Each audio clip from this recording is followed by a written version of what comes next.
and gentlemen, that's exactly why James May came to speak to you. The cost of freedom. Freedom has a price. Individuals, pain and suffering. Those brave men and women that have fought and are now in Walter Reed Medical Center. You know what?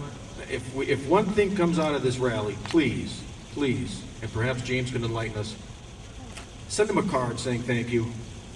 This is off script. This was not planned to be part of the rally, but we have to understand what America is and what it costs, because sometimes we don't see the cost. $87 billion for the Iraq War. The price tag on the human suffering for our American soldiers that have fought to defend us and fought for a free world, much higher than that in personal pain and suffering. So, James, if at the end you could tell us how to get in touch with him or give us some ideas, that needs to happen. What James also spoke about was soft tyranny. Soft tyranny. What is soft tyranny? No one would vote for a Marxist or a Leninist or a Stalinist right now. But guess what? He's right with the politicians. What's happening? It's called incrementalism. Did your tax on cigarettes start off at $5 a pack? I was just down in Mexico. A carton of cigarettes, $23. That's $2.30 a pack. Are you telling me that the government doesn't have enough money just simply in cigarette taxes alone? Wow. Ladies and gentlemen, part of what we're doing today is saying no to healthcare. But the other part is we're saying wake up. Wake up, because it is happening here now. We didn't think it could happen. It's occurring now, today, while we're here.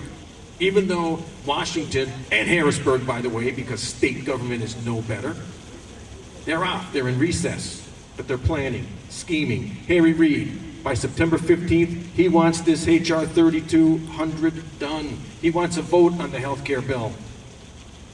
It's not going to be good. What's the rush? Yes, sir. What is the rush? What's the rush? The rush is to get it through before we fully discover. I see a gentleman here that says, he has a sign, next time read the bill before you sign it. What is the rush? It will be too late. It's not enacted until what, 2014 anyhow, right? And they got to rush it through? Well, here's one thing that we need to do. If you could pull out your cell phones, I'm going to give you the number for Washington. You need to call this number, and you need to add. It's very simple. It's a toll-free number. Give you a couple more moments to get your cell phones out. You call. Call at any time. Call at 8 in the morning. Call at noon. I've tried to call right when this health care bill was coming up for a vote. You couldn't get through. You couldn't get through. So the toll-free number is 877-851-6437. Once again, toll-free, Washington, D.C.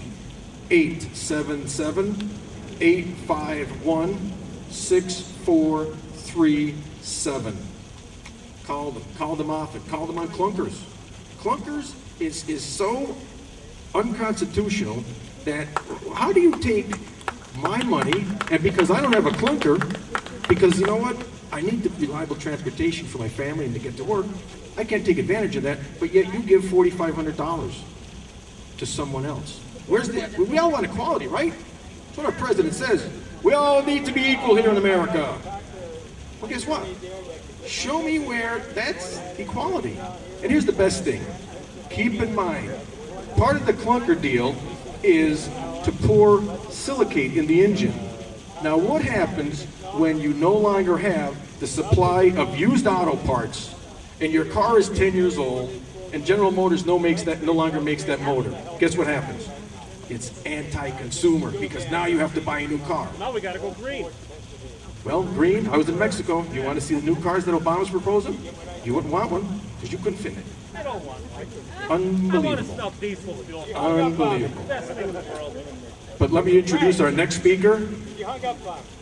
We have a very active participant here, Gus. Gus just called Washington, and they hung up on him. Gus, they don't want to hear it. Believe me. And that's another point, ladies and gentlemen. You cannot expect to vote just one time a year or every 4 years for president. You must become active in your local council races, in your local school board races, in the next races, which will be for governor of Pennsylvania, state representatives of Pennsylvania, and also our inspector, state senator, or federal senator, 6-year term.